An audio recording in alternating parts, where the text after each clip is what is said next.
our last session for this conference, and we will discuss Francesco Guala's Understanding Institutions, the Science and Philosophy of Living Together. And we will have three commentators here. So we have Wlodek Rabinowicz from Lund University, Elisabeth Pacherie from Institut Jean-Nicode, and we have Rico Hauswald from the Technical University of Dresden. And we will actually have it in the order I said, because that fits well with the order of the book chapters. So that's how we will do the commentaries. And after the commentaries, we let Francesco Guala make a response. So please, welcome, Wlodek. Thank you, Åsa, and thank you for the invitation.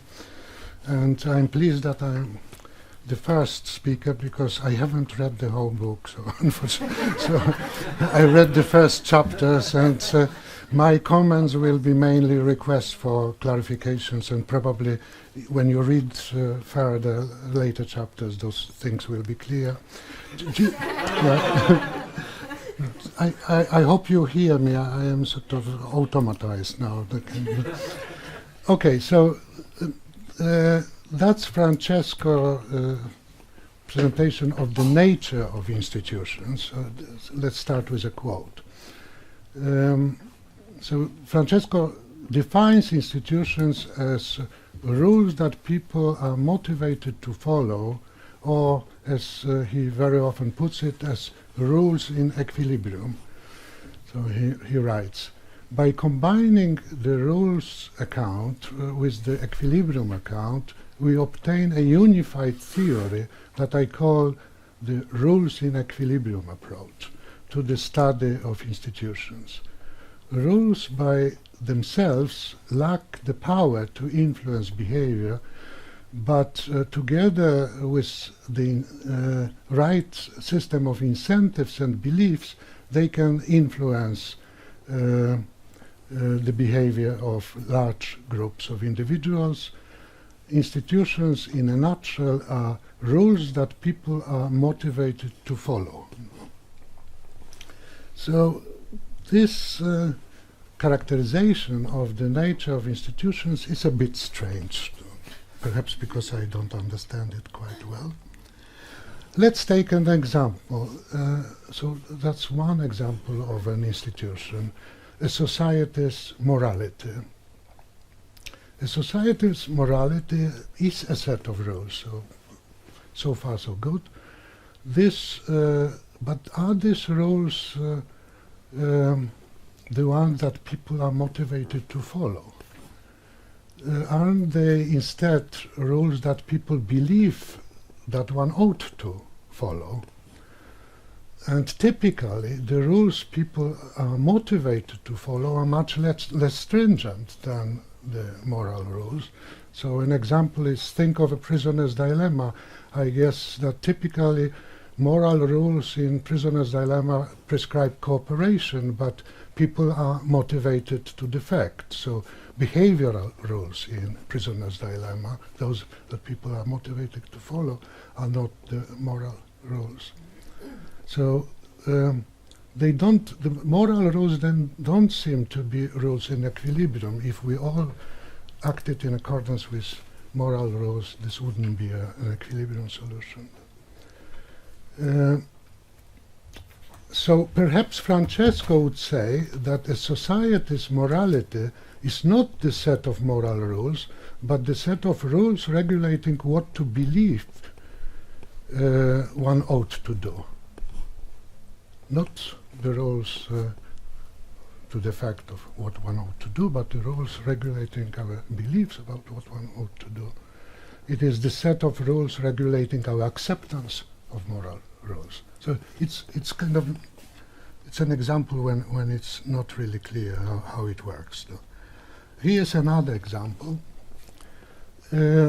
That's another institution, a university. So actually Francesco gives an example of his own university, University of Milan, as an example of an institution. So certainly one would not equate a university with some set of rules that people are motivated to follow. A university has at its components students, professors, buildings, labs, and so on. And of course, members of the university are motivated to follow certain rules of behavior. either formal rules or informal ones, but these rules at best form the way the university is organized, the way it functions, but it's not the university. So, by the way, isn't there some ambiguity here? So, society's morality is an institution, a society, a university is an institution. Are they institutions in the same sense? Or are we talking about the same concept? I'm not sure about it. But let me, in what follows, focus on an institution such as a university. So, one possibility would be something to say something like this, and perhaps this is what Francesco means. So possibly what he means is that an institution such as a university is a game of some sort, or perhaps better, a repeated game, with a number of players, and those players are students, professors, administrative staff, and so on, with each player having a set of strategies at his disposal, a set of rules that he or she can follow. And then there's a matrix of payoffs to players. The payoffs depend on the strategy that all of them choose. And then, in addition to this game structure, and there is also a certain specific solution of the game, an equilibrium solution. And together they form an institution. Well, not quite, because of course we need also a material base for the whole thing, and the buildings and labs come in, right?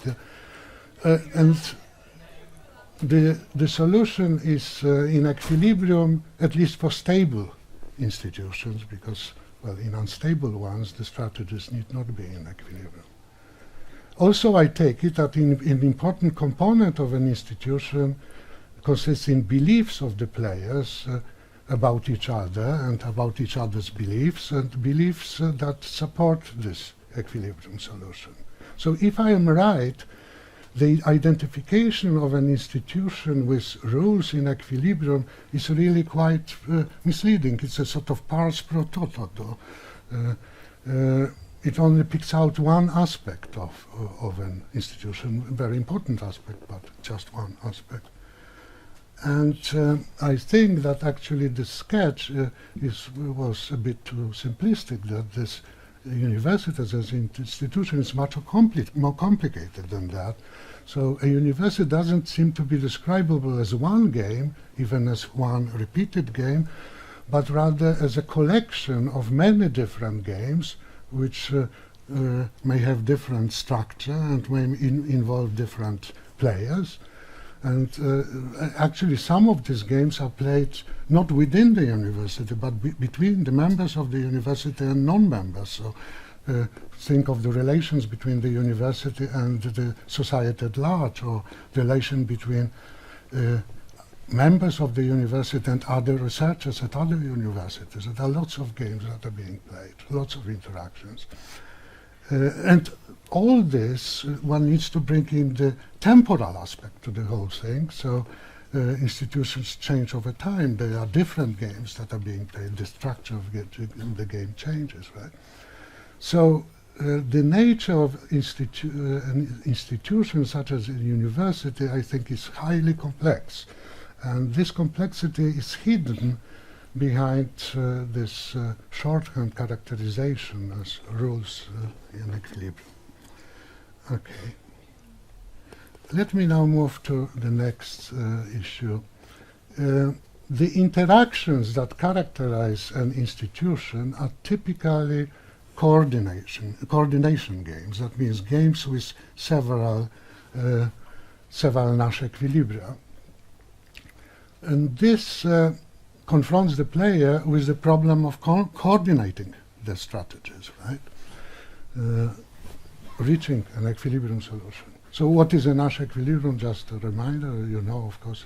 It's a profile of strategies, one for each strategy for each player, such that by doing one's part in the profile, a player maximizes his own payoff on the assumption that other players do their parts in the profile, right? So Francesco's example is of a coordination game is a version of the chicken game. So there are each player, I don't know whether you see it, it's kind of not, but each player has a choice between a strategy to D to dare or C to chicken out. There are two players, dare, C. So if I dare, but my opponent chickens out, I get 2, he gets 1. If we both dare, well, that's a catastrophe, we get 0, right?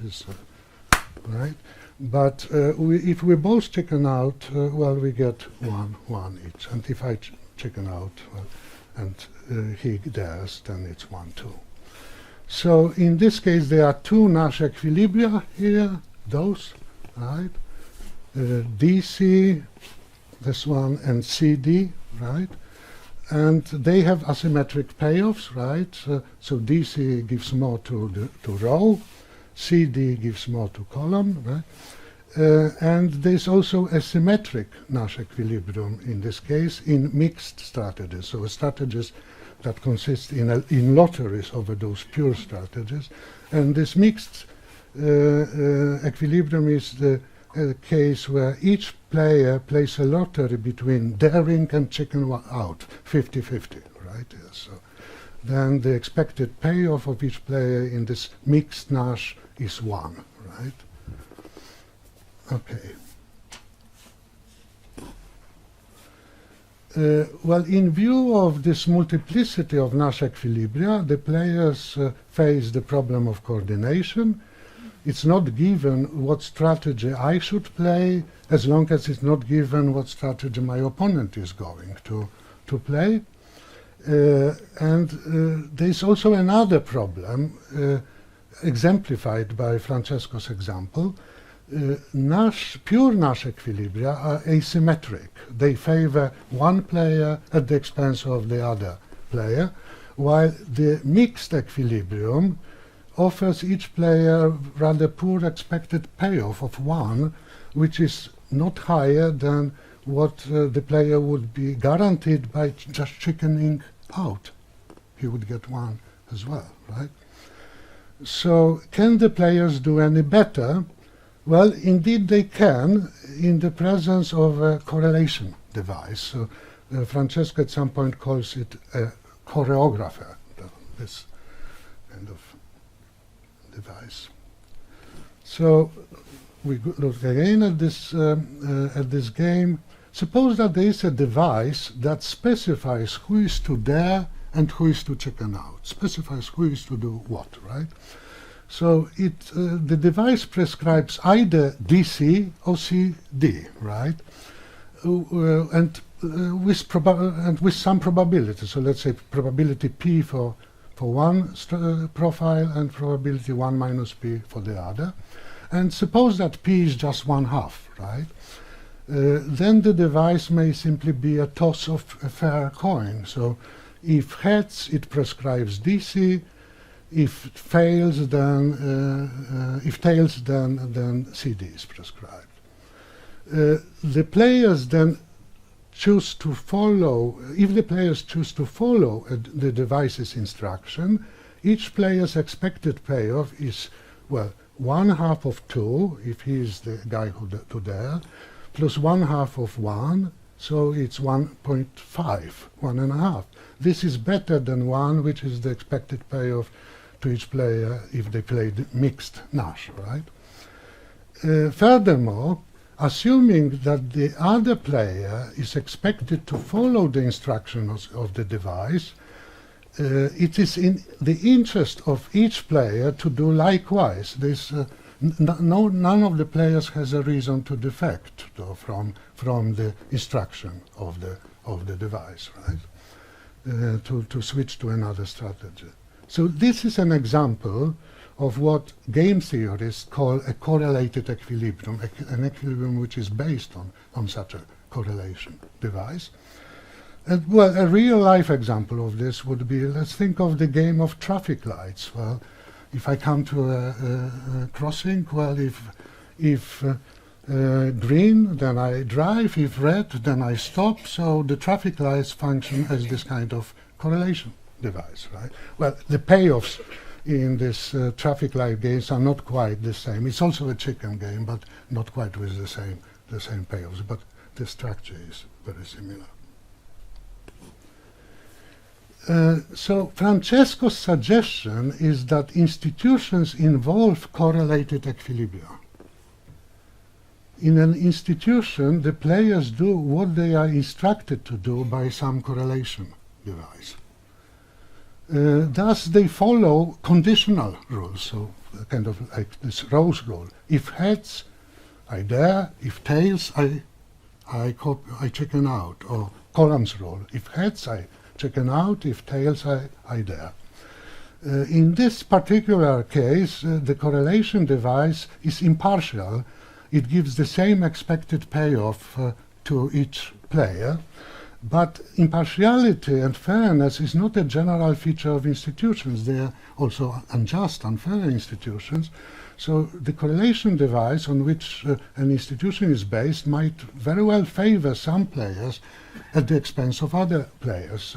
So in our example, the probability P of DC might be higher than 1/2, which will favor row, right?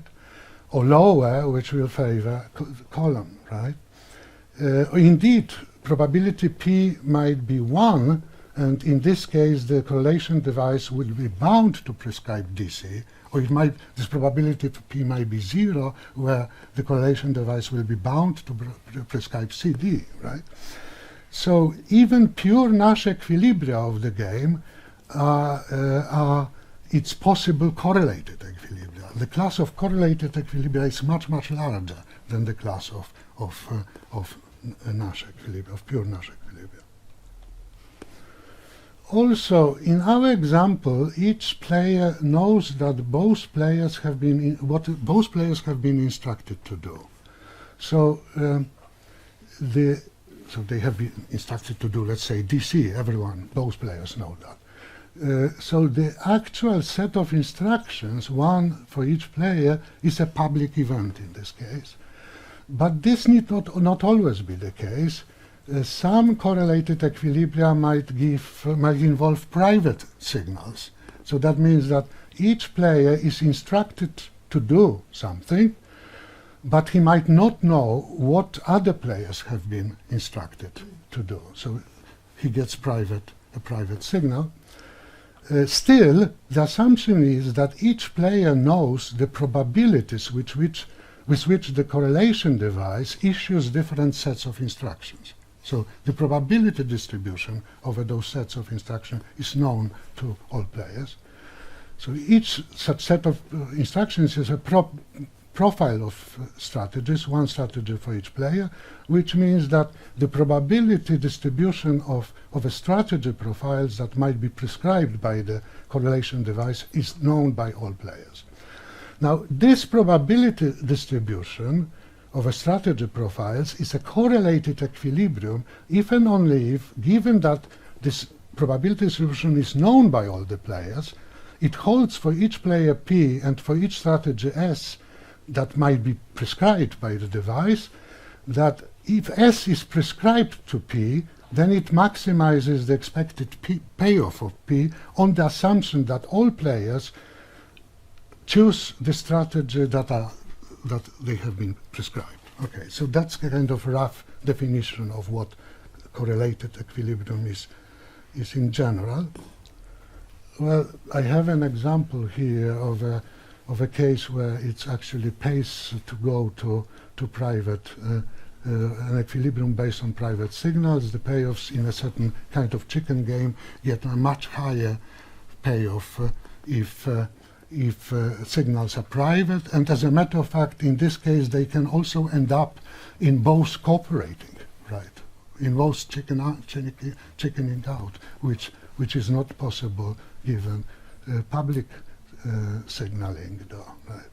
So one thing that I wonder here is whether how does this issue relates to the nature of institutions? Does Francesco envisage a possibility of institutions based on private signals, or is it a requirement that the signals should be a public event, that the instructions of the device? That wasn't clear to me, probably because I haven't read the whole book, right?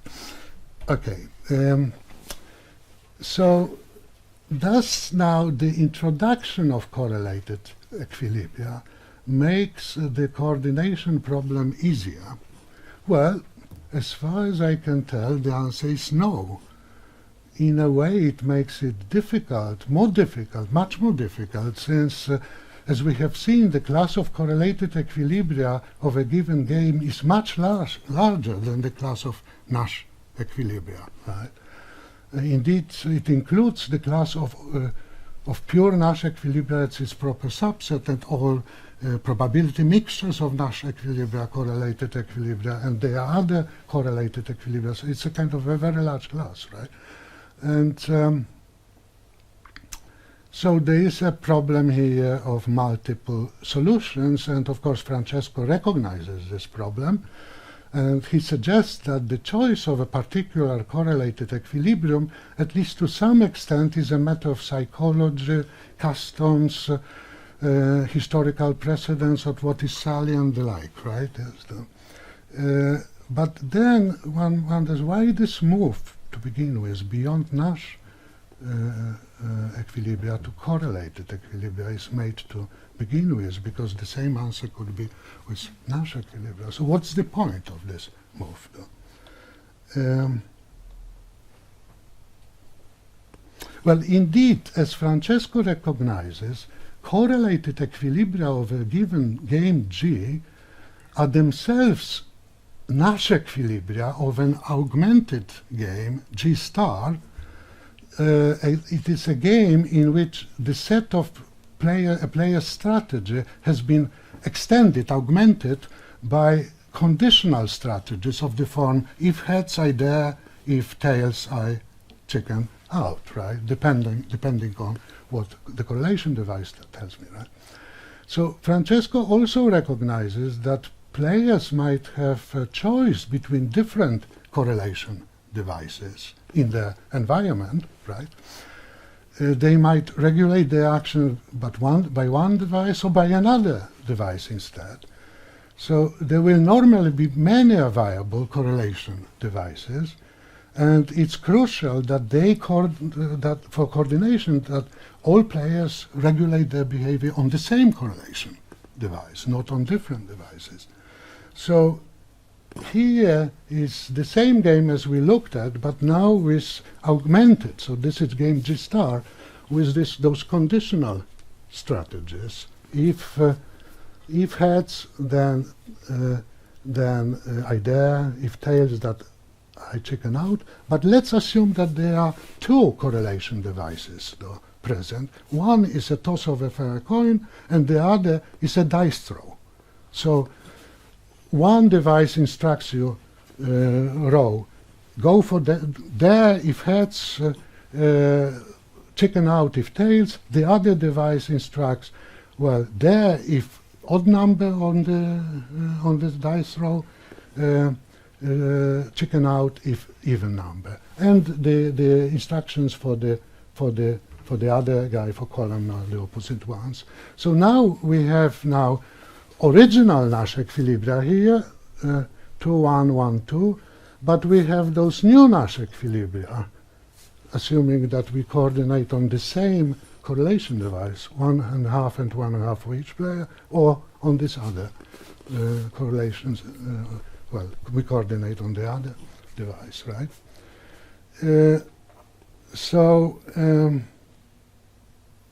Right. And now, we have a new game, so we can talk about correlation equilibria from this game, which leads us to another extension, lots of correlation equilibria, right?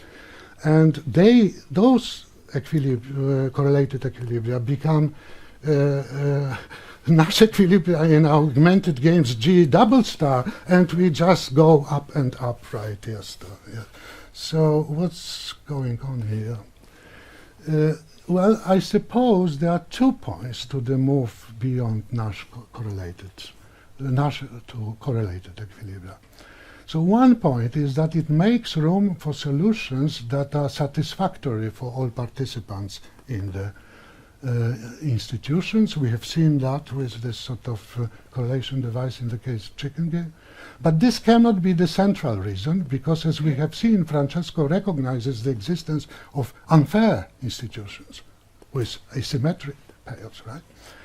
So the other, I think that what really drives him is the idea that by introducing a correlation device, this creates a causal interdependence between participants in the institution. So this interdependence is achieved and mediated by the correlation device. I'm very close to finish, right?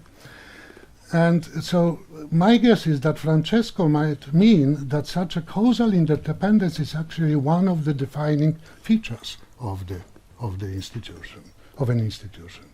If the players independently act in such a way that they end up in a Nash equilibrium, there's no institution yet, right? There needs to be interdependence. But then there's a problem here, because we know that correlated equilibria in a game are Nash equilibria in the augmented game. The players need to coordinate on the same correlation device. So is this coordination done independently by the players or not? Well, if it's done independently, then it seems that the same problem arises again. But if it's not independently, so what is the causal mechanism that underlies coordination on the same correlated device? Is it some further correlation device? But then again, we seem to get a regress. So, thank you.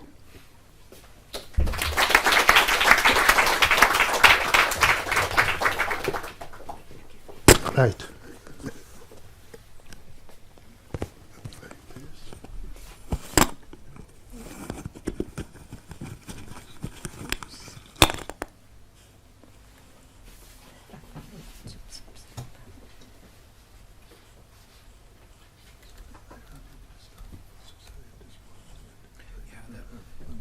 That was an ambush.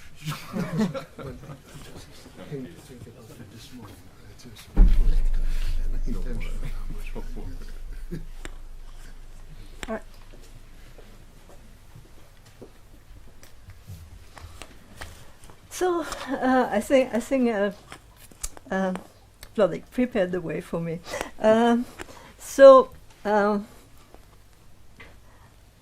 What Francesco is trying to do is say, okay, we have this equilibrium theory of institution and this rule-based theories of institution, and both have certain limitations. But if we combine them into a unified theory, we can do away with the limitations.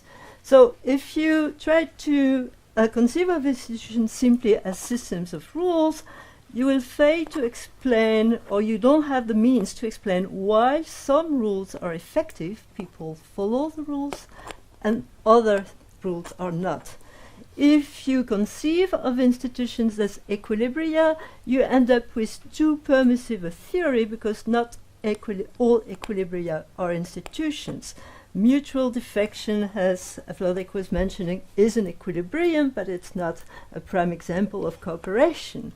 Similarly, or rather differently, in the case of social animals, many non-social animals can solve coordination problems, but they do not have institutions in any ordinary accepted way. Rather, the specific equilibrium that is selected by evolution in a given species takes the form of a hardwired behavioral program. So the rules in equilibrium approach can provide an answer to the question, what makes a rule effective?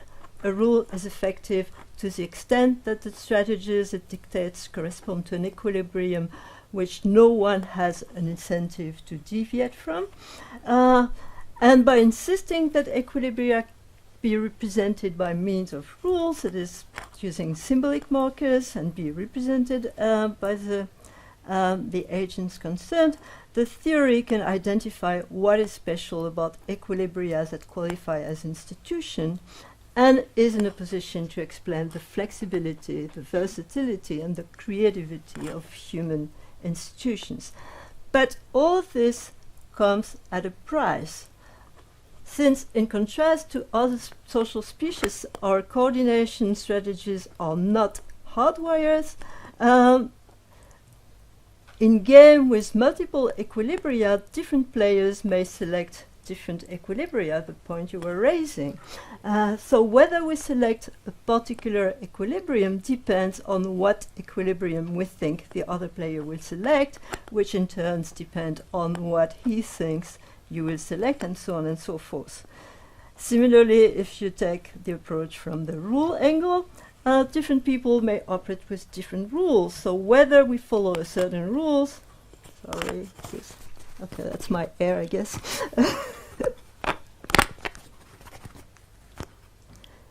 So whether we follow a certain rules depends on what rule we think others will follow, and vice versa.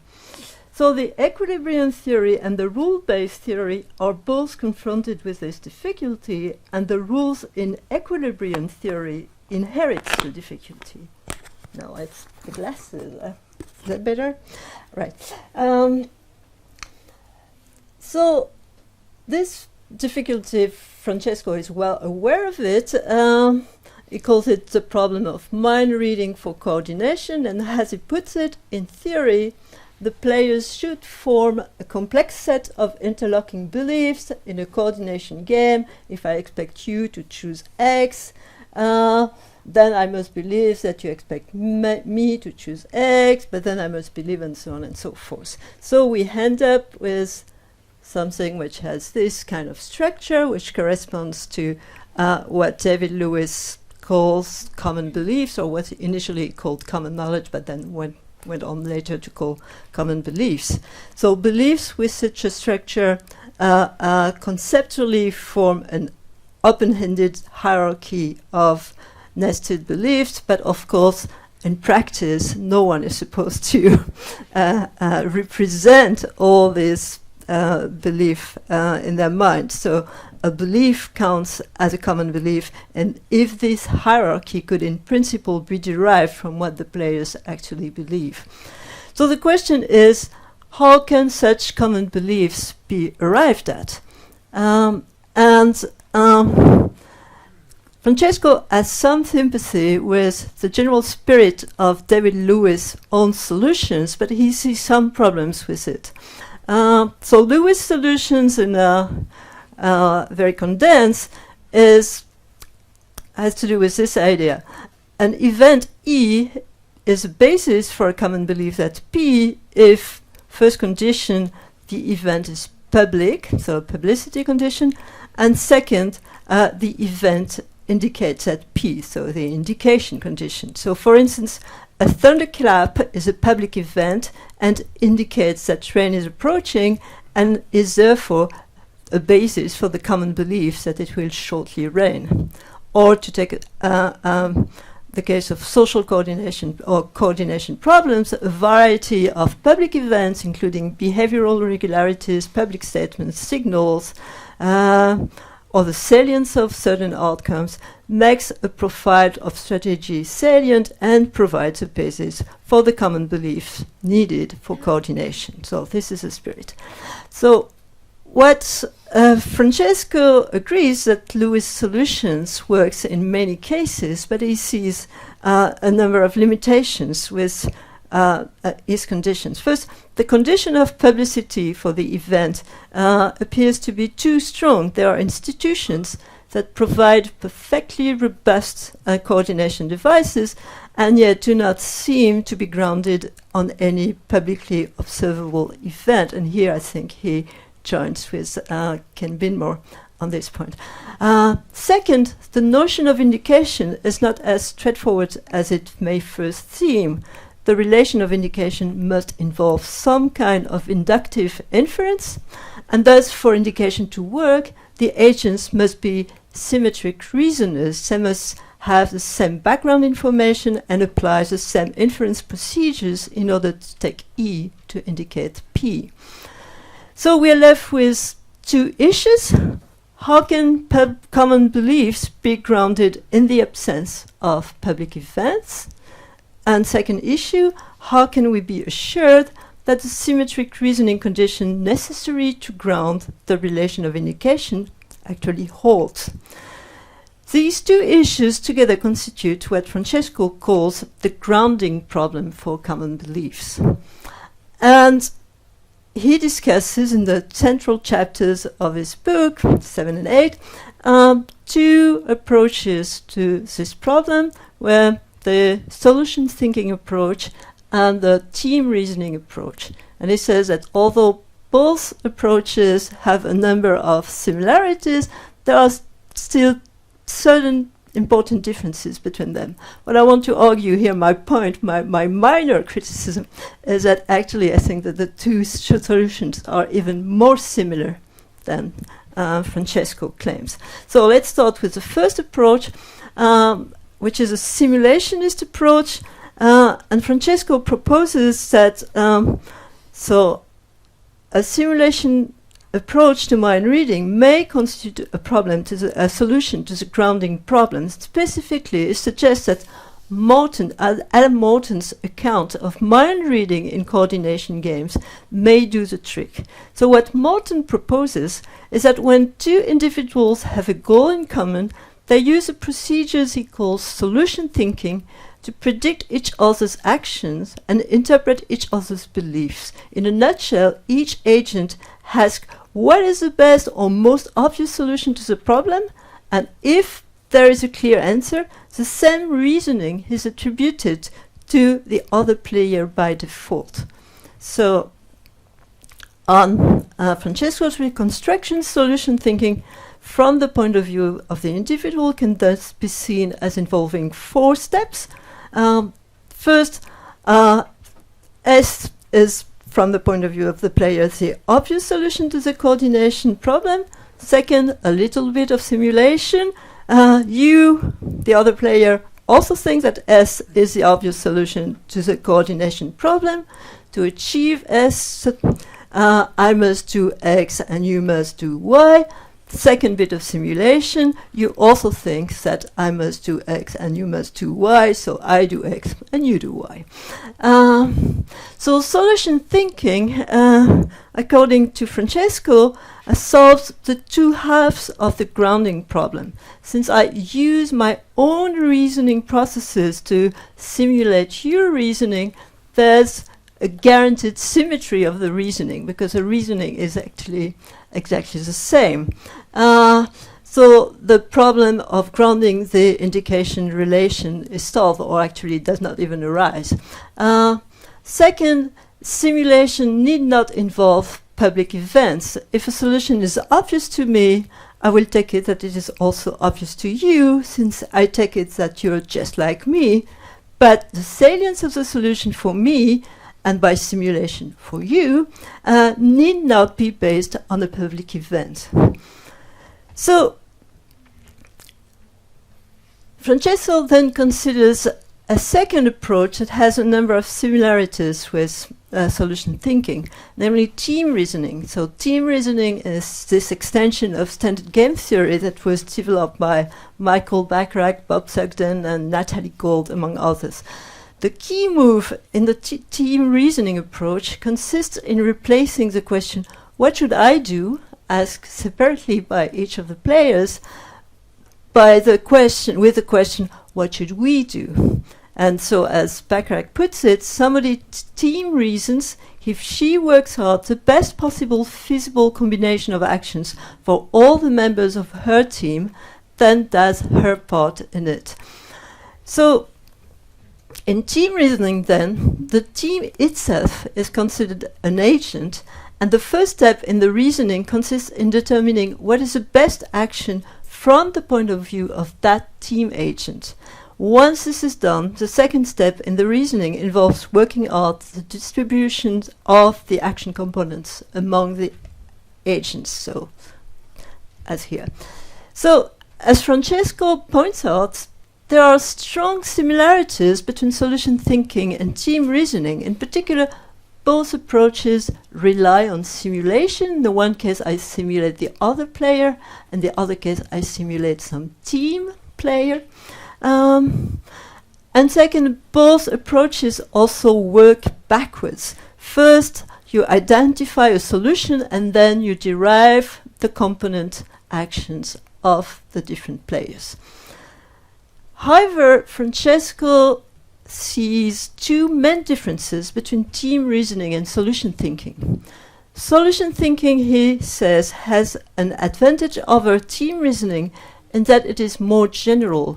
It is applicable to all focal points and not just to situations where one outcome is socially optimal and there is no conflict of interest between the players. And second, solution thinking and team reasoning provide different explanations for coordination failure. So I don't agree with these 2 points, and this is why. So let's take the first point, applicability to focal points. So here's a game, one of the similar to some of the games that Wlodek was discussing, where you have two equilibria, but the two equilibria are clearly have different outcomes for the different players. So one equilibrium is better for white, and the other is for row, and the other is better for column. So here's what Francesco say. The idea that the players think as a team seems a priori rather implausible, and empirical data indicate that playoff inequalities tend to undermine coordination in games like these. So team reasoning would not get started in such a situation. However, suppose that one of the two equilibria has been made salient by history, for instance, because one of the players is identified by a biological marker, sex or race, that has been used for centuries as an indicator of morality, power, privilege, so whatever. In this case, it would not be surprising if the players coordinated smoothly on the focal point solution by using best solution thinking. So I agree that in a given historical context, the players may coordinate smoothly, but these might be done through the use of team reasoning as much as via solution thinking. First, if we take the case of ahistorical decontextualized experimental studies where players are anonymous and the only available information is the information provided by the game itself, solution thinking is not more likely to yield coordination than team reasoning. Second, and more importantly here, the historical factors mentioned by Francesco may well be reflected in team utility functions. Admittedly, and a number of people have pointed that out, one of the more underdeveloped aspects of team reasoning is how group utility or team utility functions are arrived at. Taking the, as is the case in the many of the toys examples that team reasoning theorists use, taking the group utility function to be the sum or the means of individual utility functions is only one option among many.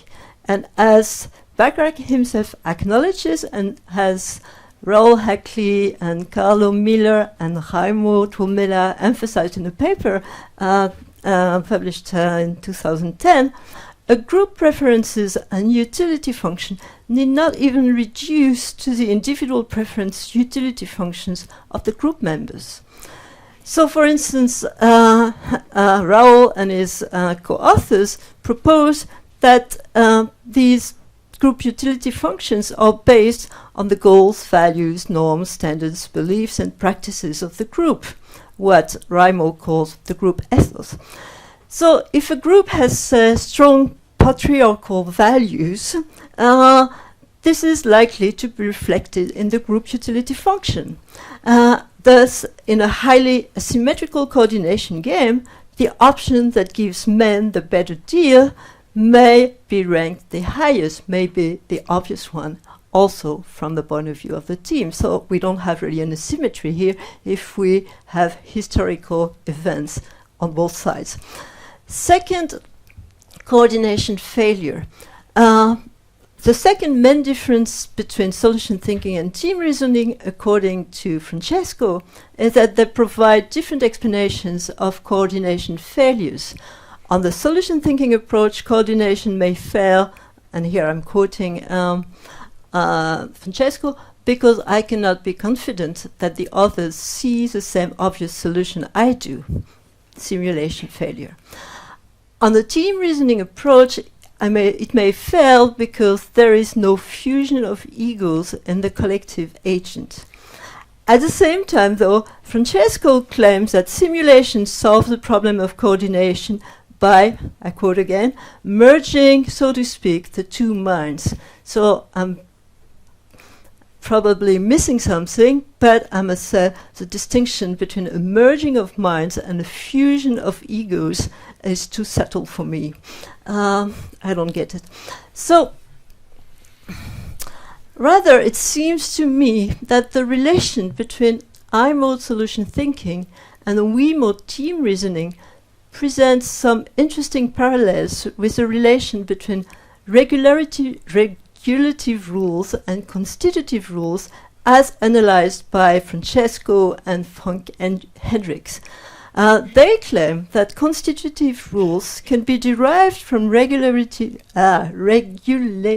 rules via the introduction of theoretical, that is, institutional terms, and that these theoretical terms are in principle eliminable. I suspect that we-mode and team agents also function as theoretical terms meant to capture the sense in which we, you and I, or you and I and you and you and you and you, are alike and reason alike.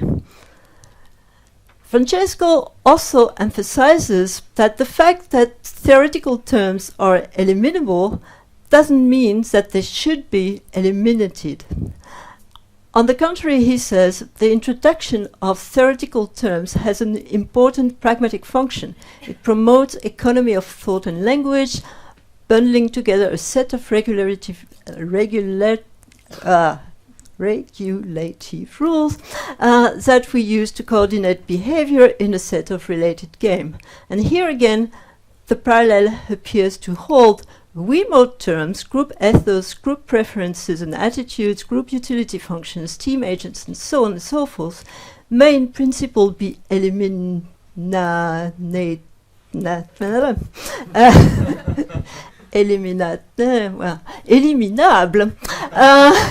but shouldn't be eliminated because they promote economy of thought and language. So to conclude, let me come back to common beliefs. In what sense exactly can solution thinking and team reasoning be claimed to offer solution to the common belief problem? One's initial reaction to that claim may be one of outright disbelief.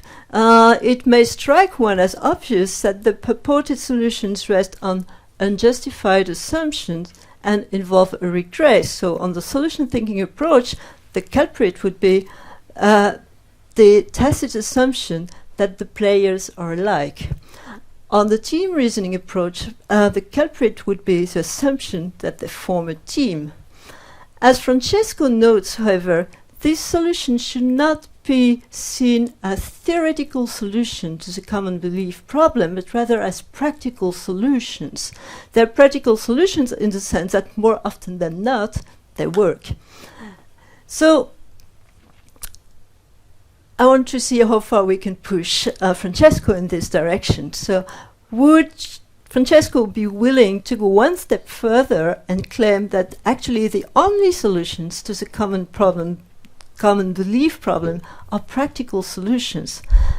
And if so, the proof of common belief, may well be in successful coordination. So common belief is not something that must be that we must be assured of before we start trying to coordinate. This doesn't mean that past instances of success and coordination guarantee that these or that particular future instance will be successful.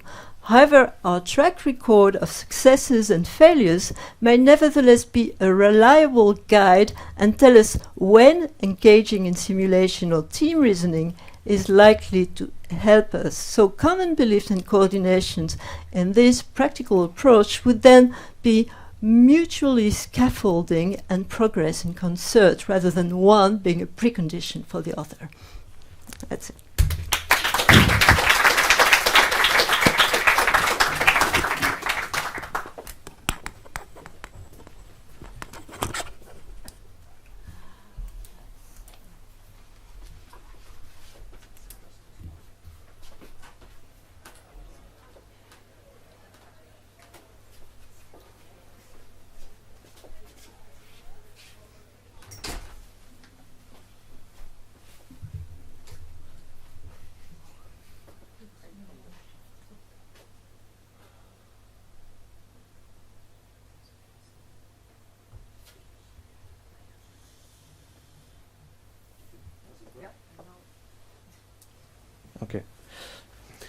Okay.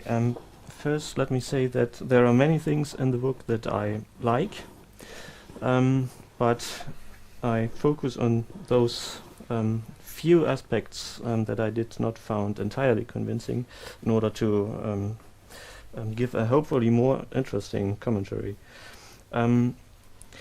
Rather than developing one single comprehensive argument, I discuss a bundle of problems that somehow cluster around the type-token distinction, which plays an important role in Guala's project. And I start by saying something about types and tokens in general, then continue with some methodological queries, and finally I say something about reform and realism about kinds, institutional kinds, and how to combine these two things, which is the topic of the last chapter of understanding institutions.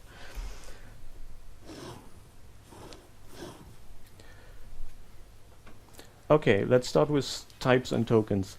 As Guala reminds us in the introduction, ontology is concerned with what is questions.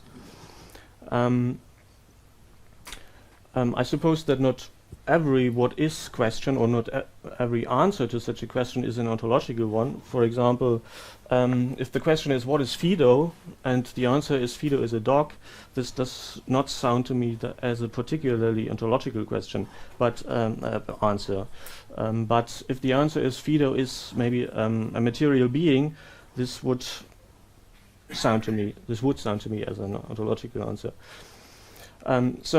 One way of answering such what is questions is to identify a concept, a more fundamental concept that applies to the entity in question. For example, to answer the question what is Fido, one way would be to say Fido is a dog.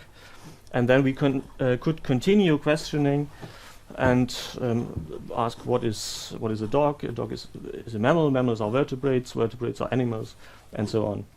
And in doing so, we get these hierarchical orderings of concepts, or in biology, we have this taxonomy of organisms. And Guala claims that in a similar way, we can get a taxonomy of institutional entities. That means we have institutional concepts or institutional entities at different levels of generality. So, for example, we have a particular case of a marriage, for example, Antony's and Octavia's marriage, which is a special case of a Roman marriage, that is a marriage according to the Roman law, which is in turn a special case of marriage, which is an institution. And of course, the question of what is an institution in general is the central question of the book.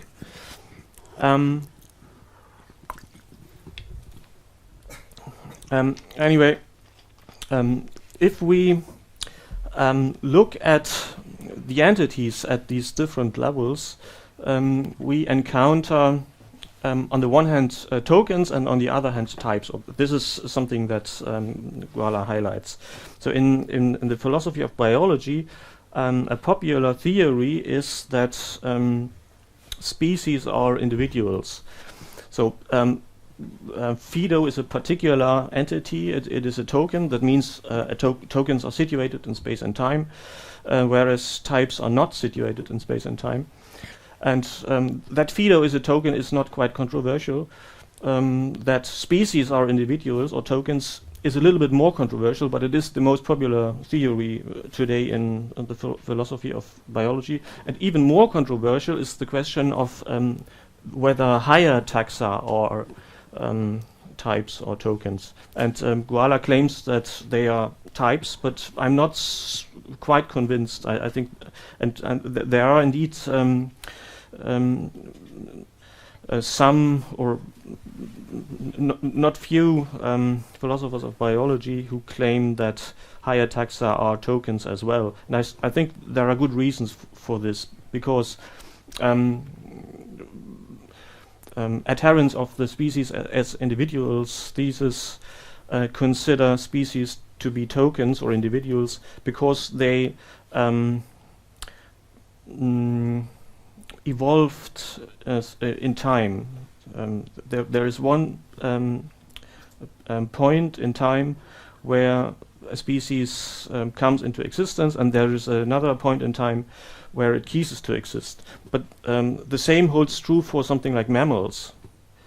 There may be a point in time in the future where the last mammal dies.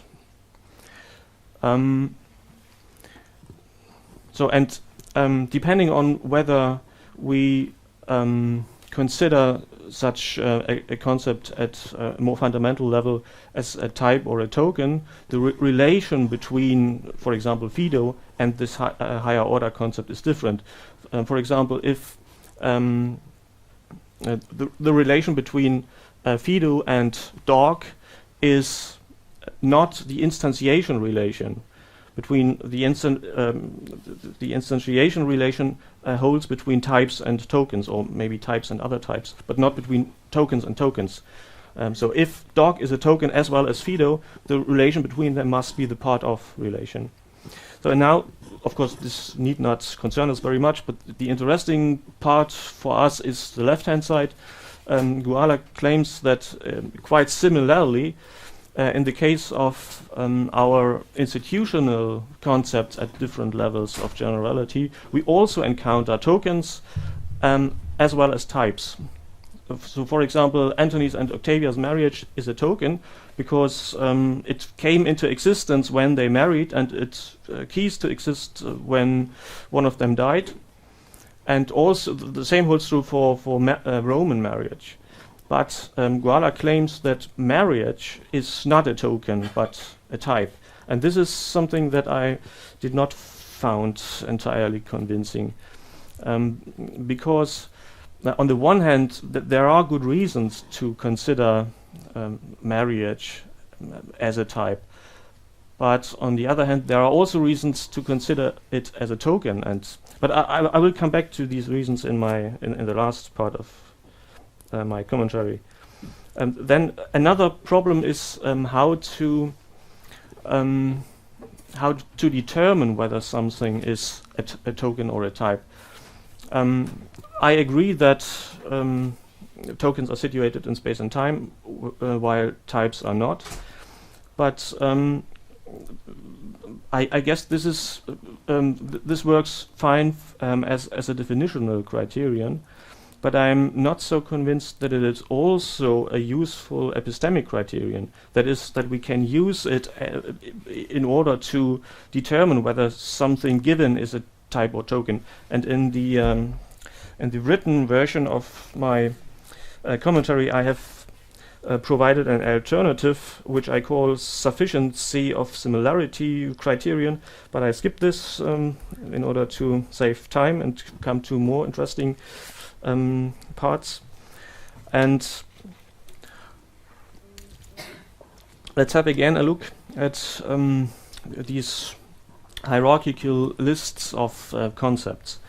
Actually, there is no reason to stop, for example, at the level of a mammal or animal, but there are not few philosophers who would claim that real ontology only starts at levels beyond, for example, animal. So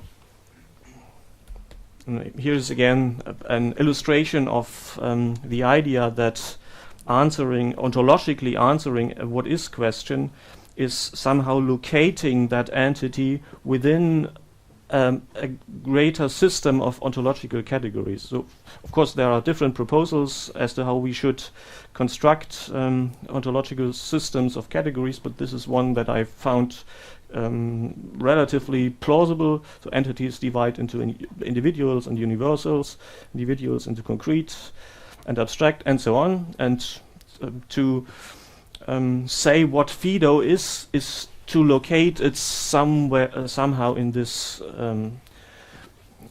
system of categories. And of course, the same for institutions. Now, if Guala is right, then the next more general notion after institution is correlated equilibrium, or at least this is part of his answer. But unfortunately, he stops at this level. And so this is my proposal.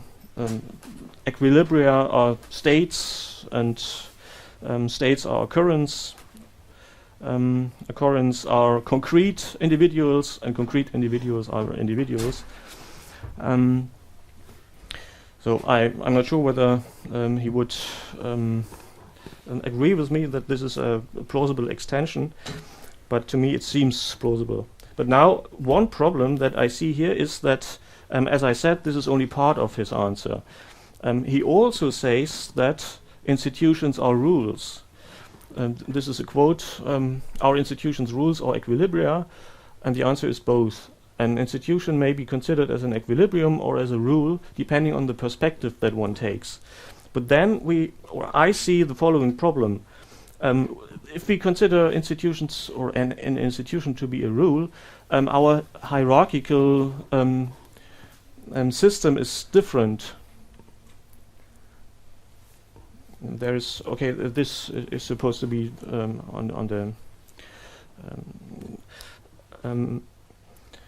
so the problem is that I'm not quite sure as to which ontological categories the category rules belong, but I'm quite sure that it is not the category of states. So, and if this is the case, then we have the problem that an institution would belong to two ontological categories, namely the category of states and the category to which rules belong. And this is a problem because most ontological systems require an entity to belong to one and only one ontological category. So this seems to be a problem to me. So now I come to my second section. I have some methodological queries. Guala claims that terms, institutional terms, on the same level of generality as, for example, marriage, the same holds true, for example, for church or money, are somehow similar to natural kind terms like water. That means that if we take externalism about meaning to be true, then we cannot know what water is and what marriage is.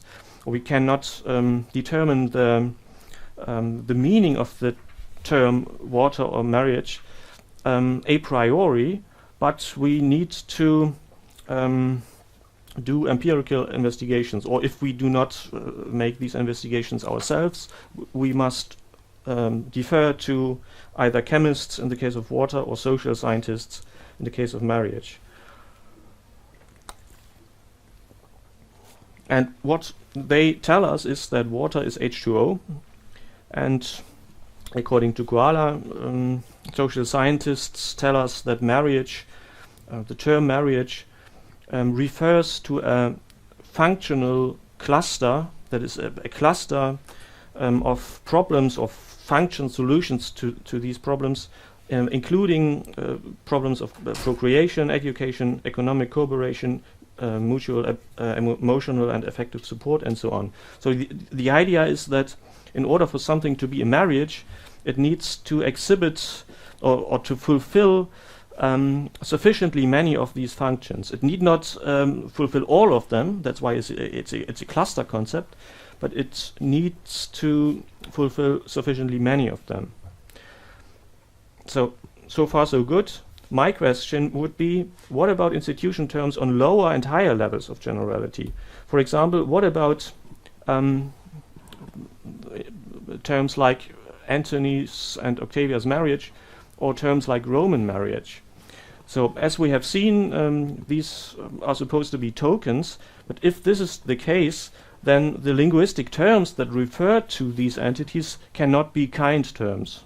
Probably they are proper names, and proper names are somehow similar to kind terms or natural kind terms in that they directly refer to their reference, but however, probably there are certain differences between proper linguistic, semantic differences between proper names and kind terms. And if we would like to have a general theory of the semantics of institutional terms, it might be interesting to have answers to such questions as to how the semantics of these terms work. And also, what about institution terms on higher levels? What about the term institution itself? The problem is that in certain passages of understanding institutions, Guala invokes linguistic intuitions. For example, here's one quote: "The pair of strategies DD in the prisoner's dilemma is an equilibrium, but intuitively it is not an institution." So my question would be, what exactly is our intuitions? What role are they supposed to play?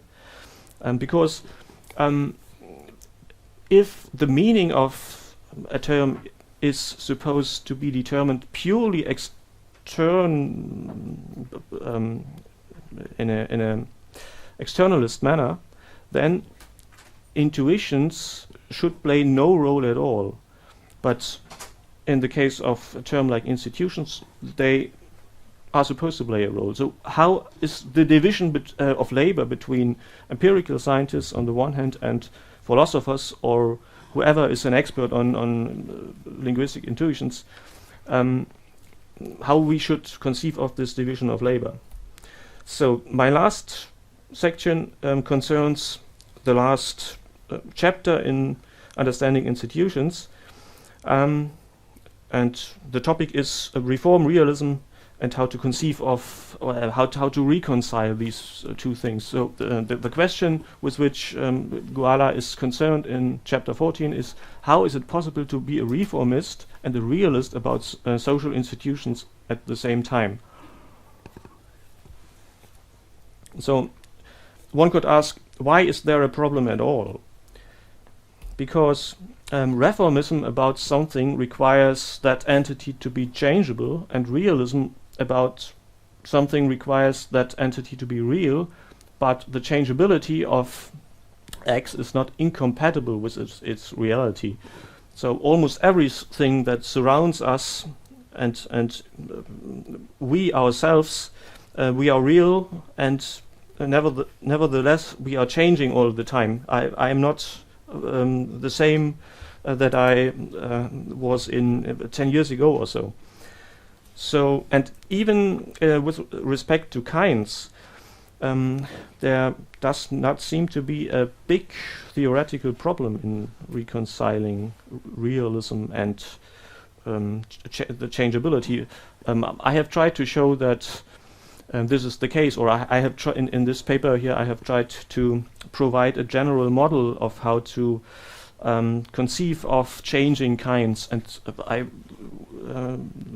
won't go into the details, but the main idea is that if kinds are property clusters, and I think we agree on that, then we could model them as realization accumulations in a multidimensional space of properties, and then a kind's changes could be modeled as movements of these accumulations through this multidimensional space.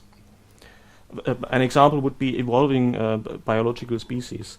So in evolving species, it is not only the case that the individual man's change, but rather the species, the kind, changes itself. So dogs, or the species dog 1 million years ago, was not the same that it is today.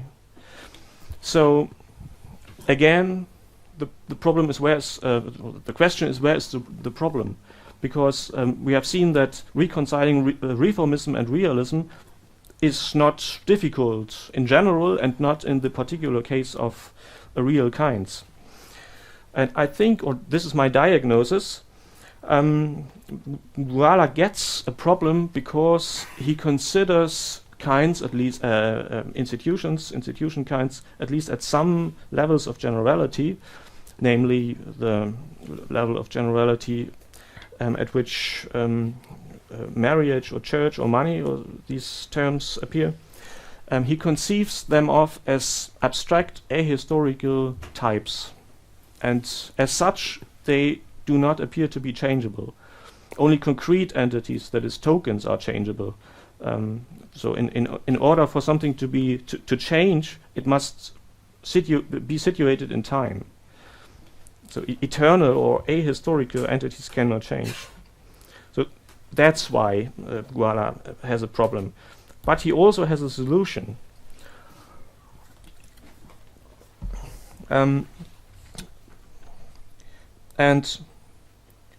His answer draws on such a distinction between the possible extension of an institutional kind, concept X, and its historical extension. This is not his own terminology, but I think that one could reformulate it in that way.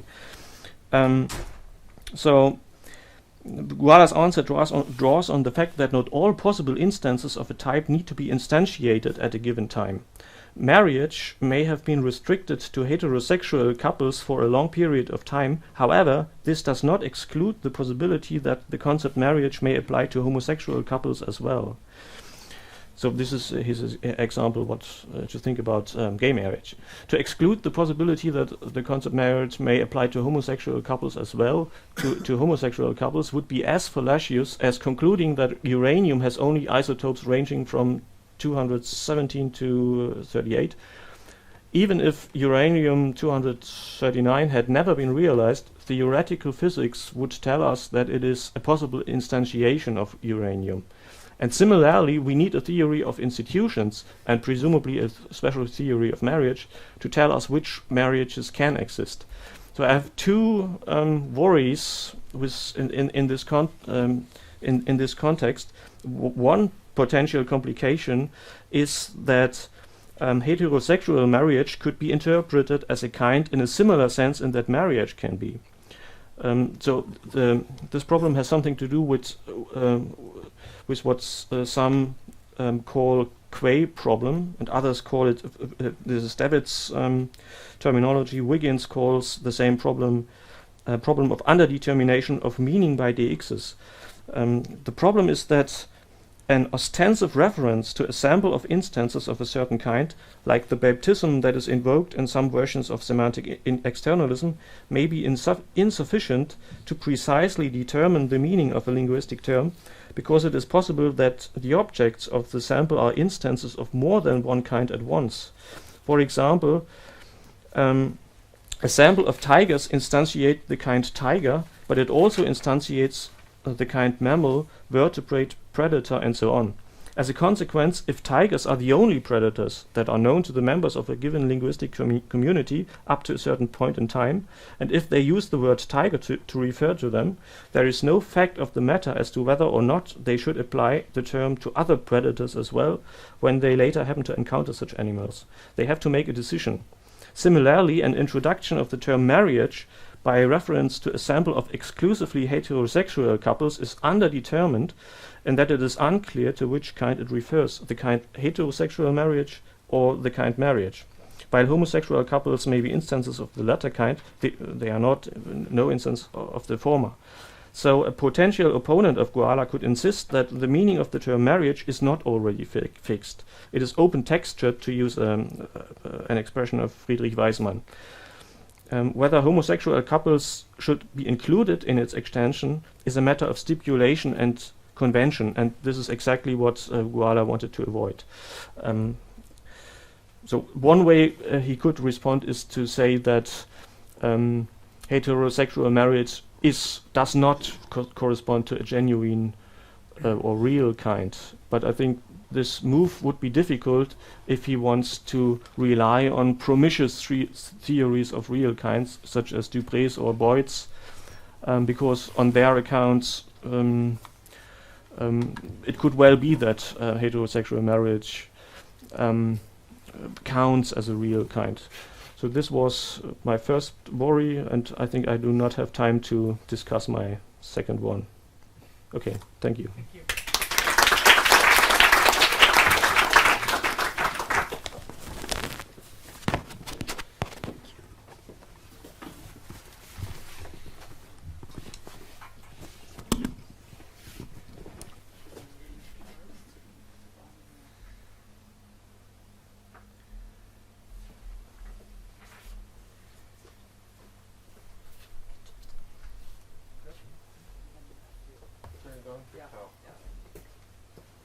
Okay, does work.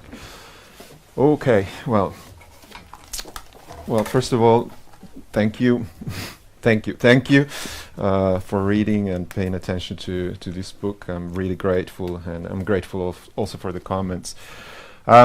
Second, I would like to highlight some virtues of the book that they have not noticed. So, first of all, it's an extremely beautiful book, as you can see. It's got some beautiful pictures, not just on the cover, but also inside, by Andrea Branzi. So the content is somewhat dubious, as you have heard, but you don't have to read it. You can just keep it on your coffee table, and your guests, will like it a lot. It also costs only 35 euros, so it's very cheap.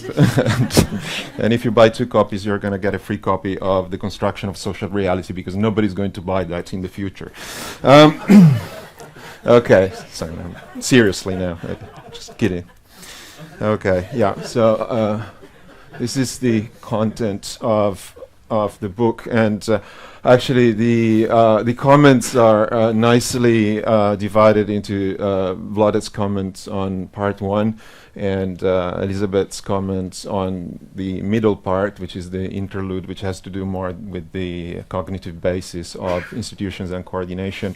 And Rico's comments are mainly about part 2, which is the sort of I call it application part, because it's where I try to show what are the implications of the unified theory, the rules in equilibrium theory that I illustrate in the first part.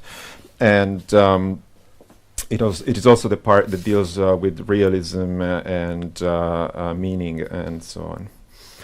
Okay, now, okay, I'll skip this. That was a summary of the book.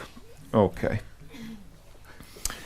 I'm going to pick up only some questions and some themes. There are many things that are actually worth commenting upon, but I'll be a little bit selective, and then maybe we can pick up other things in the discussion.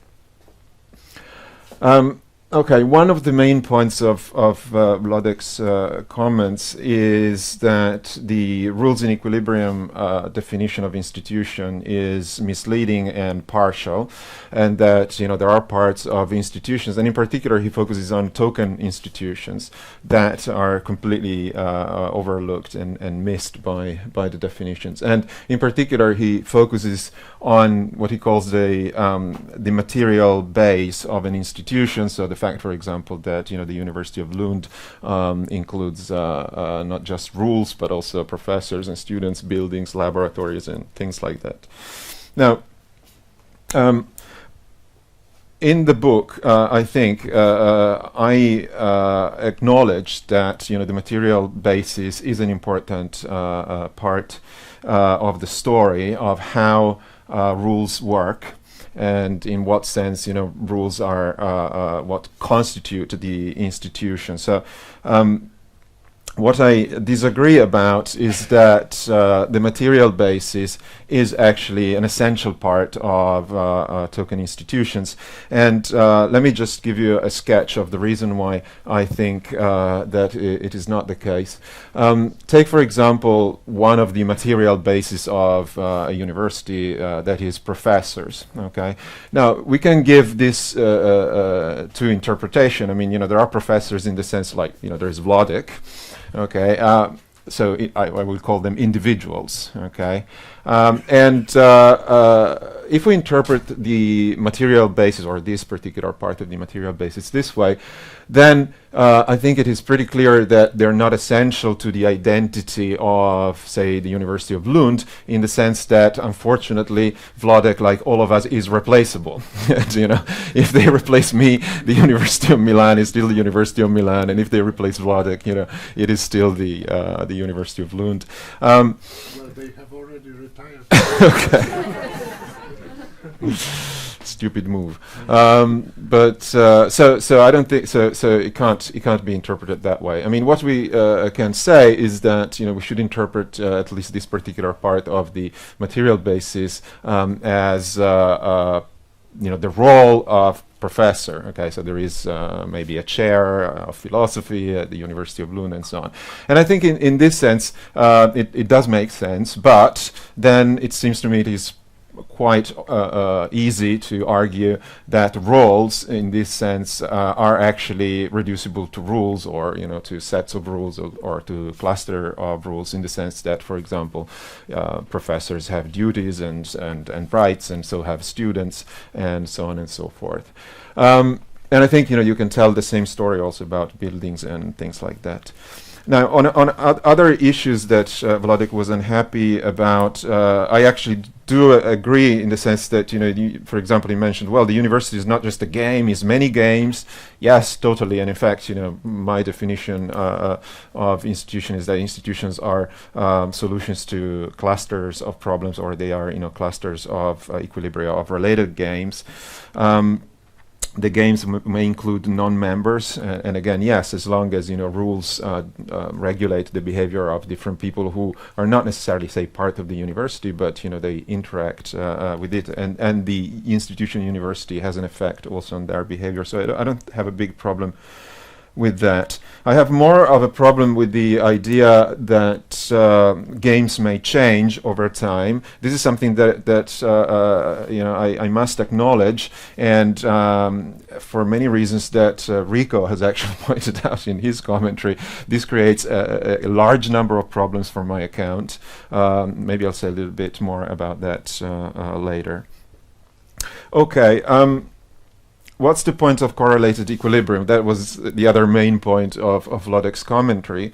So I should say clearly that the point of using the correlated equilibrium concept is not to solve the problem of equilibrium selection. Okay, and Wlodek explained very clearly why that is the case, because basically, if anything, correlated equilibrium make the problem worse rather than helping to solve the problem. I think in the answers that he gave at the end, he captured some of the reasons why I use the concept of correlated equilibrium. one of the, given that we can give the same description in terms of Nash equilibrium or correlated equilibrium of just different games, so base game or augmented games, the advantage of using correlated equilibrium, the main advantage that I see is that it gives a nice formal and I hope clear representation of how the important fact that institutions create new social arrangements, new behaviors, obviously new rules and so on. So this creative power of institutions, which has been highlighted by many philosophers, Searle for example, it is important, I think, to show how that can be formulated in a game theoretic framework. So most of the first part of the book is just devoted to show that this framework is able to encompass different theories of institutions, different accounts of institutions. So one thing that the correlated equilibrium concept does is to show precisely how, by using institutions, by changing institutions, we create new things that didn't exist before. And not just new behaviors, but also new things, for example, in Searle's sense.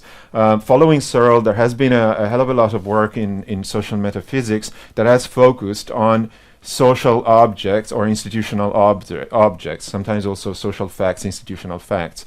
So a hell of a lot of ink has been spilled on trying to figure out, what is a traffic light, to use an example that Wlodek has mentioned, and other things like that. Now, one of the advantage of this idea of correlated equilibrium is that it does explain also what is the role of these material objects and how a material objects can become, an institutional device, like a correlation device, for example. So this is another advantage. And finally, he pointed out rightly that another advantage is that it also explains how we can use institutions sometimes. Obviously, not all of the time, but by institutional reform, we can also create social arrangements that, for some reason, are more satisfactory because they satisfy our normative desiderata.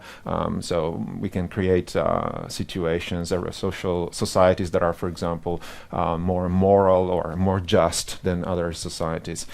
And Wlodek pointed out, I recognize that there are also unjust societies. There is a lot of injustice in many institutions, but still, the correlated equilibrium device helps explain how we can use social reform to create these new things that we find more acceptable from a normative point of view. Okay, now. Elisabeth, this, I agree with most of what Elisabeth said, so I'm not going to say very much about it. I really hadn't thought about this, I agree, after I've read her commentaries, I do agree now that there are more similarities between simulation theory and team reasoning. And I hadn't thought about the fact that the same historical factors that people can use to solve equilibrium selection problems using simulation thinking, they may also be represented in the framework of team reasoning as changing the team payoffs or influencing the structure of the team payoffs. And I guess, to say it very briefly, if indeed every coordination game can be turned into a high-low game, basically by restructuring these payoffs, then it is true that simulation theory and team reasoning are on a par. Actually, I discussed some of this, how the norms of a group can change the payoffs of a game. I discussed this in one chapter, which is chapter 6, but then I don't sort of pick it up again in the part that Elisabeth was commenting on. So thanks for pointing it out, because it had really escaped me. Yes, she also reproaches me for engaging in dubious metaphors like merging of minds and fusions of egos. Okay, point taken, you're totally right. The other more substantial point is that she suggests that, maybe the language that we use, the collective language that we use when we speak in we mode or when we use team language, maybe it can be understood exactly in the same way that I understand the use of constitutive rules. So constitutive rules, according to my unified theory, this is actually something based on work that I've done with Frank Hendricks. The constitutive rules are term introducing rules that introduce theoretical terms that facilitate coordination. And yes, so maybe we can think of team terms and we mode language exactly along the same lines. So, as she pointed out, they're principle eliminable, but nevertheless, we shouldn't eliminate them because they're really useful. And they facilitate coordination by inducing team reasoning, by inducing people to use that pattern of reasoning that she has very nicely presented earlier. So thanks for this, because again, it is something that I think is true, but I just hadn't figured it out by myself. Okay, now Rico knows a hell of a lot more metaphysics than I do. This creates a bit of a problem for me in making a reply. Okay. A lot of his commentaries. I mean, he makes 3 points, and I think the first and the third are particularly both revolve around the type token distinction, and the type token distinction plays several roles in my argument in the second part of the book.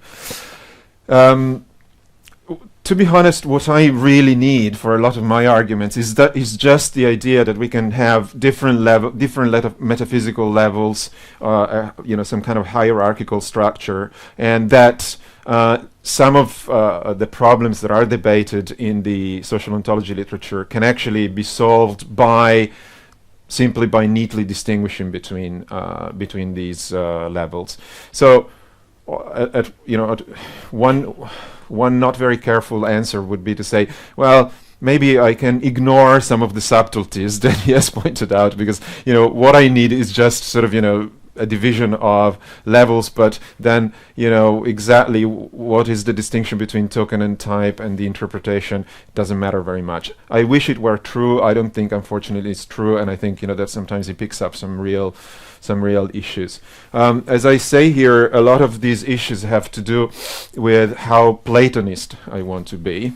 And it touches a nerve because I don't want to be very Platonist, but I prefer to be Aristotelian in these things. But unfortunately, I fear that some of the arguments that I use in the book do actually presuppose some pretty strong Platonism, in the sense of the existence of abstract entities, types that may not be instantiated. So I think this is quite problematic.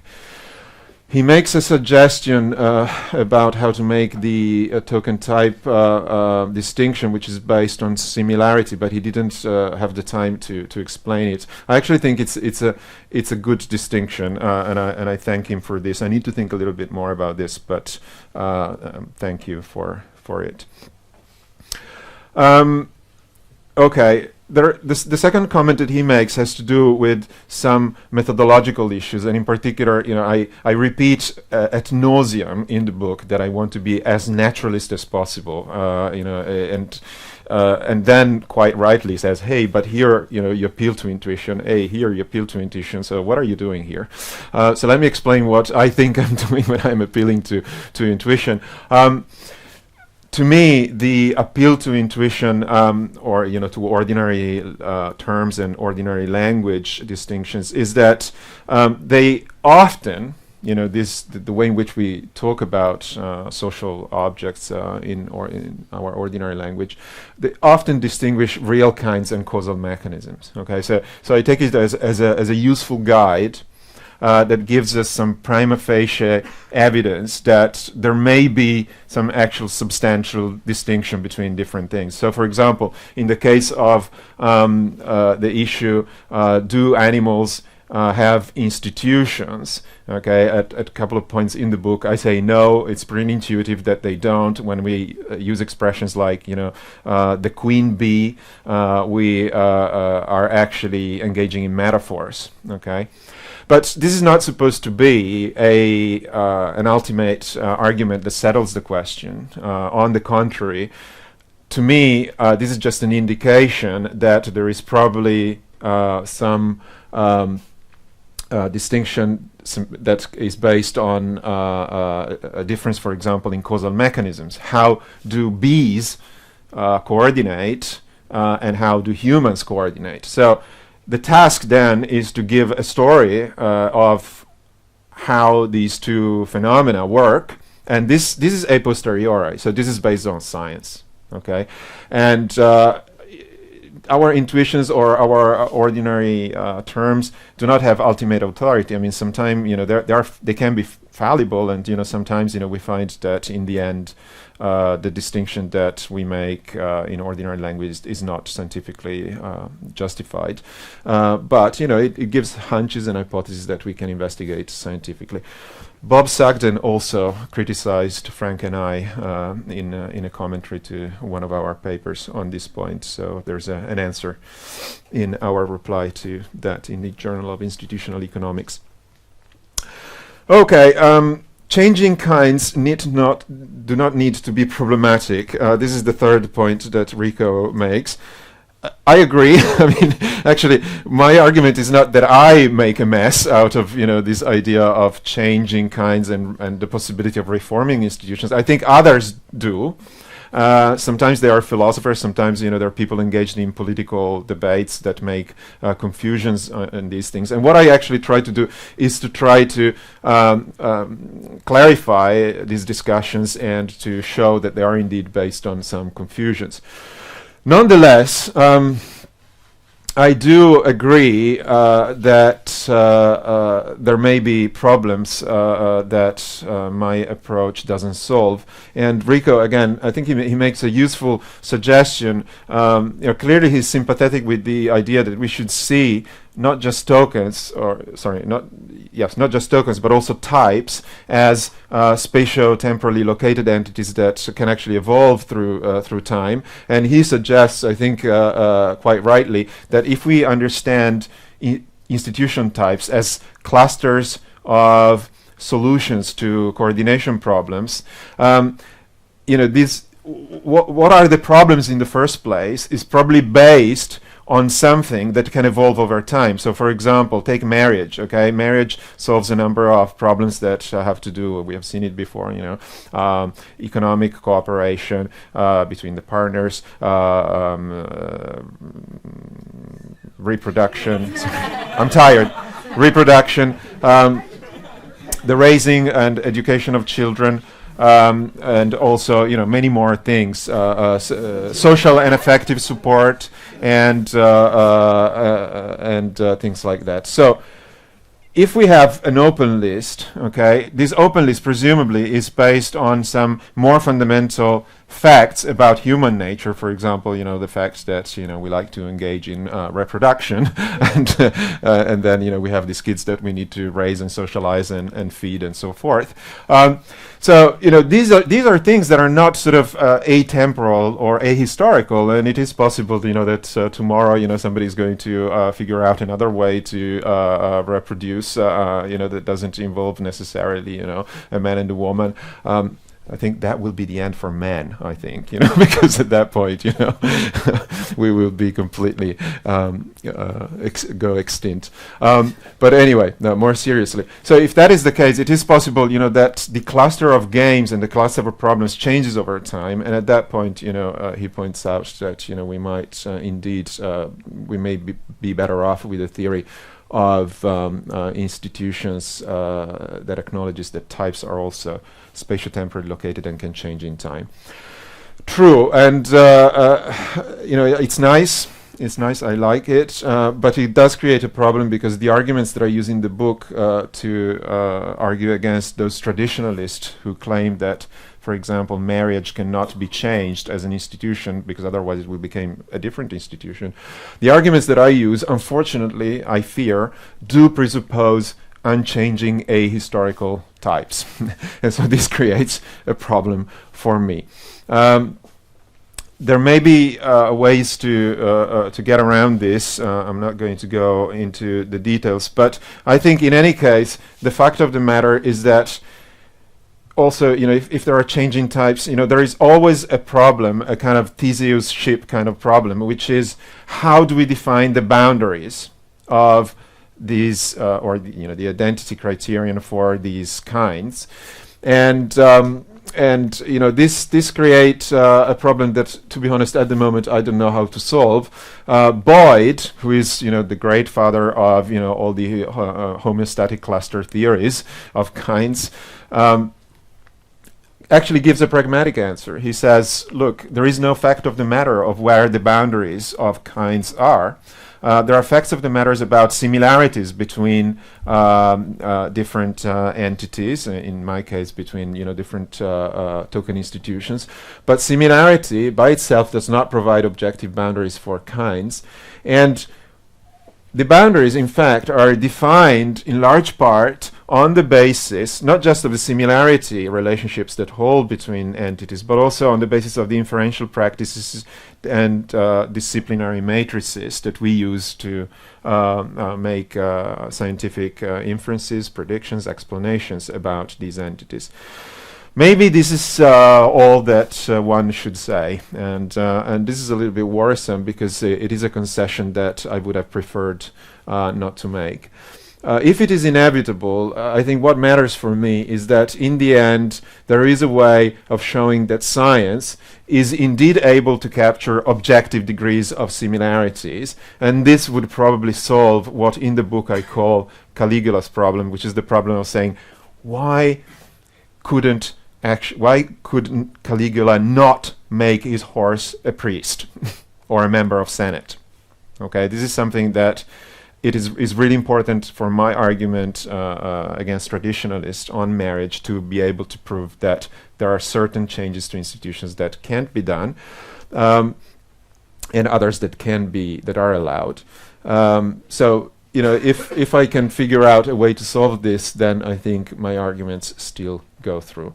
And also, I would like to have some way of keeping distinct the issue of keeping distinct epistemic, so scientific classifications from normative ones, and and this means that I need at least some way of arguing that the social kinds can be identified on a basis that is purely scientific. The way that I do in the book is to distinguish between the choice between different solutions to a problem or a cluster of problems, and this is a normative issue, versus what an institution is, which is the set of all these possible solutions.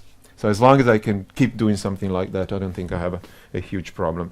Okay, I'm sure that a lot of this sounds totally esoteric for many, probably most of you who haven't read the book or the articles the book is based on. Nonetheless, the only way is to read it. So I hope at least somebody will do it. But thank you very much.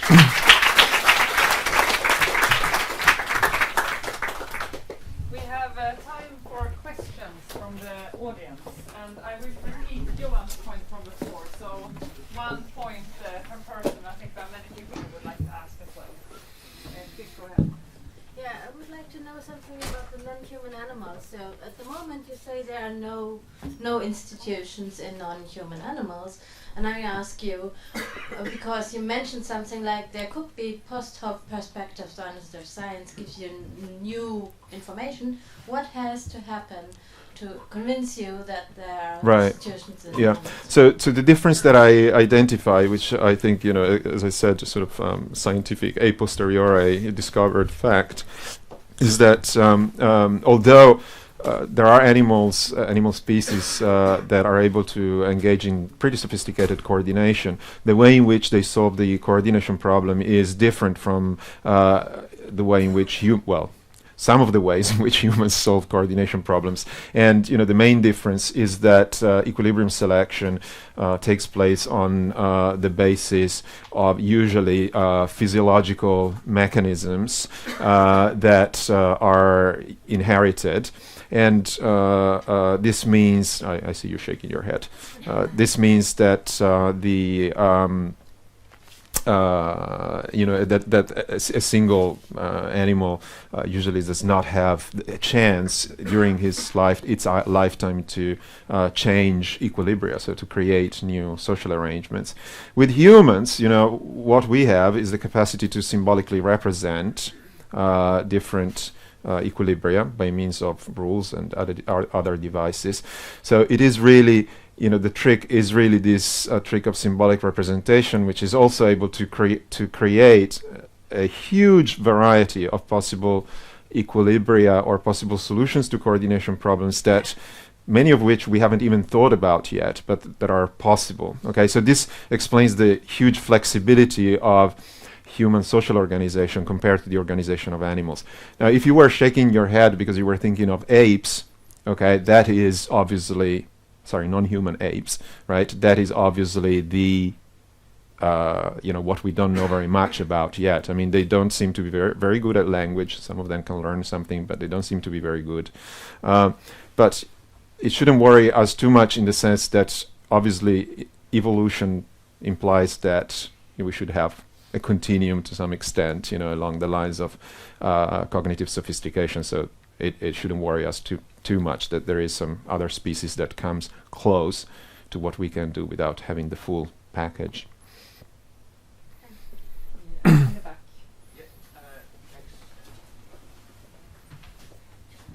So this is just about the answer to the material basis of a university. Yeah.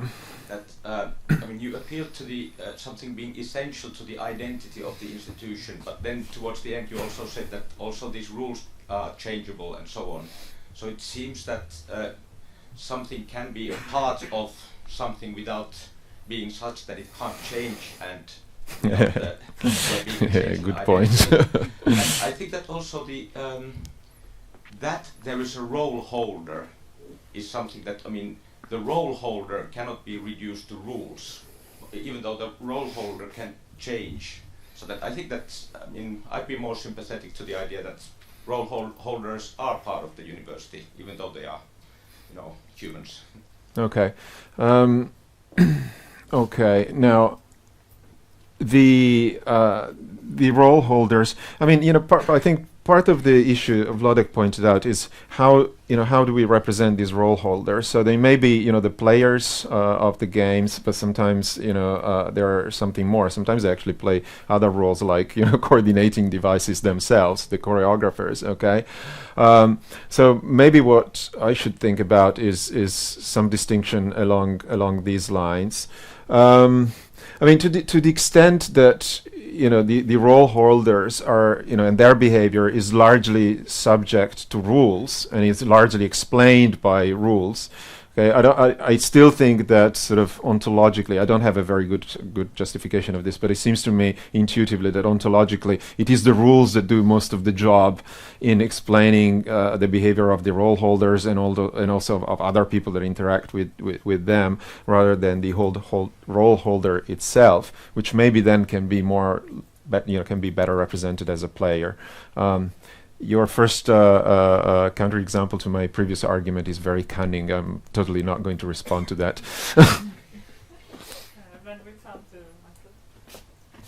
Yeah. Thank you very much. I started reading the book, and I wanted to finish it before this conference, obviously, but didn't manage. I've read the first two chapters, and I'm very motivated now to get back to it. But I wanted to raise a broad question that hasn't been addressed yet, but which seems to me is very important. That is about the psychological reality of the description of game theory. And so especially given the broad naturalistic outlook that you have, and that in recent behavioral economics, and so there have been so many criticisms of the empirical adequacy. I wanted to just have your broad view on this, whether you make some claim of psychological reality, or whether you think this is independent, what you're saying of it, or No, in the book I agree with Schelling. You know, Schelling famously said that game theory is very useful at representing problems and not very good at actually solving a lot of the problems. And obviously, you know, he was interested in coordination mainly, so he had this in mind. And I very much agree with that, in the sense that you know, the theory itself is pretty useless in terms of, you know, giving a good account of how people, for example, solve these coordination problems in real life. But it does give a structure that allows us to think about these things in a kind of regimented way. And you know, if we look at what happened, you know, in the history of this debate, you know, after Schelling, you know, Lewis tried to give a story that involved, you know, common knowledge, which is, you know, it could be interpreted as a proto or ideal type sort of cognitive story about what is going on. That also has problems, but, you know, people following them, I think, have made progress in that direction by starting from this game theoretic representation of the issue. Today we have a lot of data, more than in the 1960s, about how people actually behave, and, you know, we have a better insight, I think, also on the cognitive processes that may underlie coordination.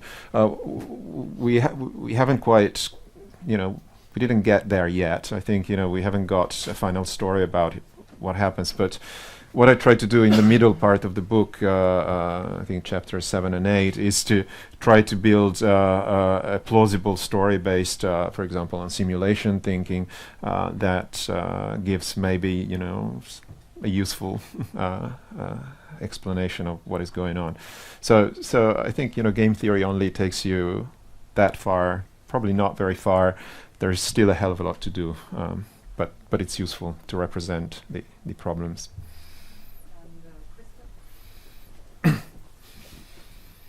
Yeah, so on your proposal, if I understand this correctly, institutions are equilibria that are backed by rules.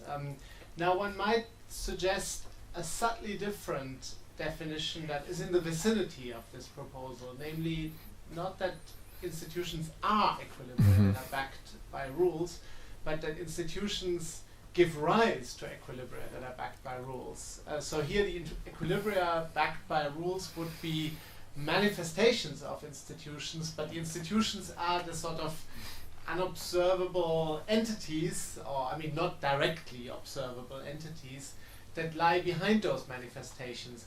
And I wonder whether that kind of move, which is a relatively, you know, small step that is seems to be broadly in line with your apparatus, but that might allow you to avoid some of the challenges that Wlodek for instance raises. So Wlodek says it's very implausible to say that the university is an equilibrium backed by rules, but, you know, maybe the university as an institution gives rise to equilibria that are backed by rules. And I just wanted to mention that this kind of move that I'm suggesting here parallels a move that we make elsewhere in debates about the reality of certain unobservable features. So, for instance, the debate about what are chances.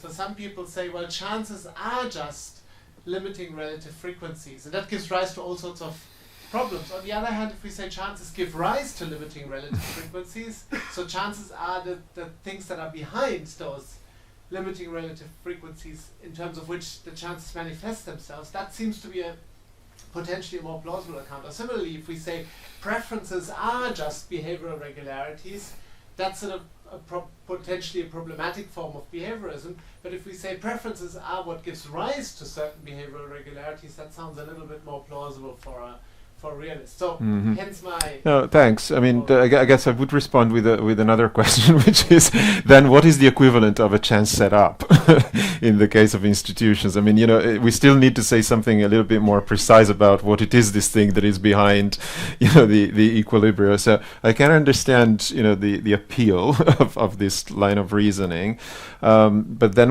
I think we need a story about these mechanisms somehow that create these equilibrium solutions backed up by rules.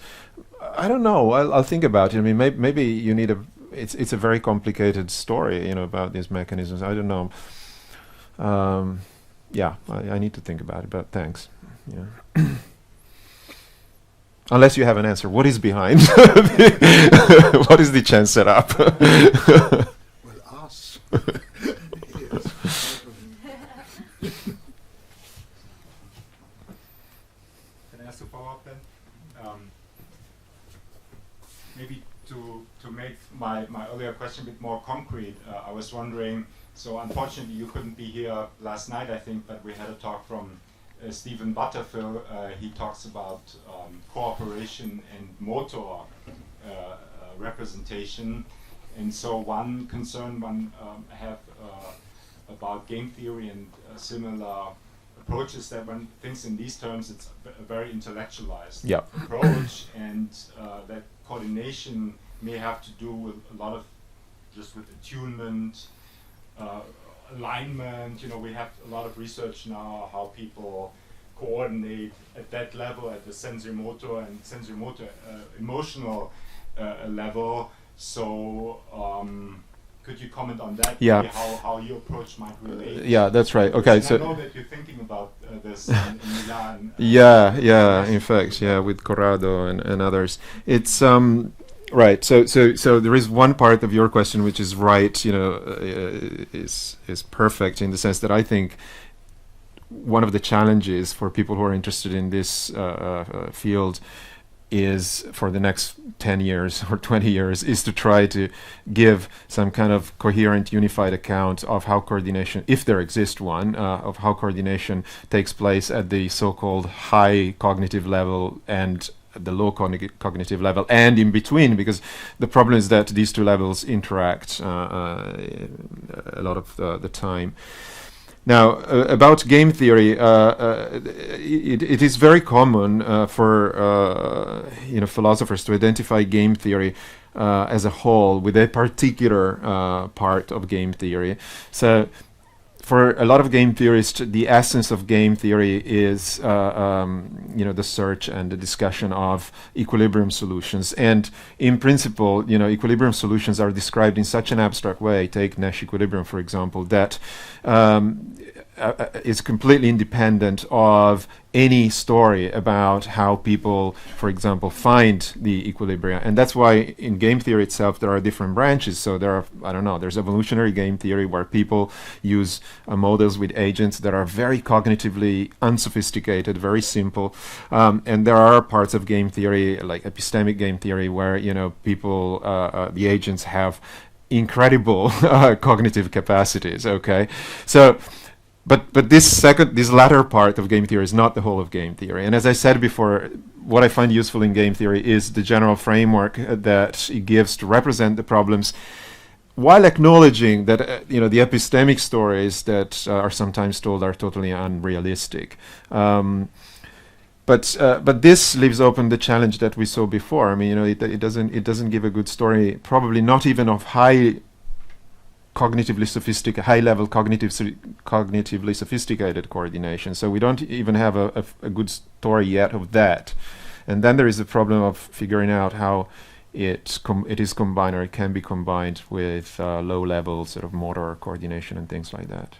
That's a huge program. On that note, we have 3 things left in the program. One is an announcement from Journal of Social Ontology. The other one is a thank you from the organizing committee, but most importantly first, thank you to the panel for a great discussion. Thank you.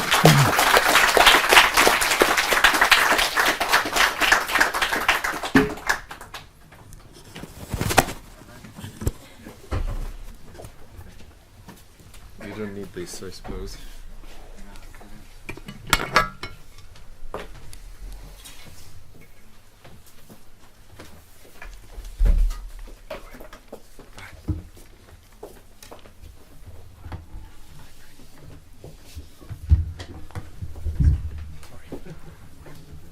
a bit irritated. Frank just said, take it away while I'm just putting this here. I'm really not, yeah, well, okay, it's not working. So as we conclude this wonderful conference now, it's I think it's a good moment to remind you all that this journal exists. I mean, Wlodek mentioned it at the at the beginning of the conference, that ISOS, the organization behind this event and the other series, the Collective Intentionality series, also, and one can say primarily, or with some priority, supports the journal. Just as really a tiny note, how does the society support the journal? The society has income of sorts through your membership fee, and that is used completely to finance the Journal of Social Ontology, which is published by De Gruyter, being open access. So that's the model we work with at the moment. We're working and we're considering different models, and this is and you are the first group to see this as such, because only drawn up this Tuesday. This is the table of contents for the next issue, and so there are several people are mentioned. So there's a review of this wonderful book by Francesco, and there's a paper by Esa Diaz-Leon. She's still here? No, she was also here in the conference, and as you probably have come across some of the other names. So actually, the only point I want to make is, except for this bit of information, to say that the Journal of Social Ontology is the natural place for the worked out papers from your talks. Spread the word. Go to the De Gruyter website. We profit a lot, not financially, but in other ways, from your downloading the papers from the website, because they're open access. Spread the word. Send us your papers. We are not the Journal of Universal Rejection, and we do our best to keep the field going and growing. So support us in whatever way you can. For instance, if not by submitting your work, by reviewing other people's work. So we may get in touch with you. It's also the natural crowd to address. And yeah, anyway, so we look forward to your contributions, and on behalf of the editorial board of the journal already now, thank you very much for organizing this terrific conference. Thanks.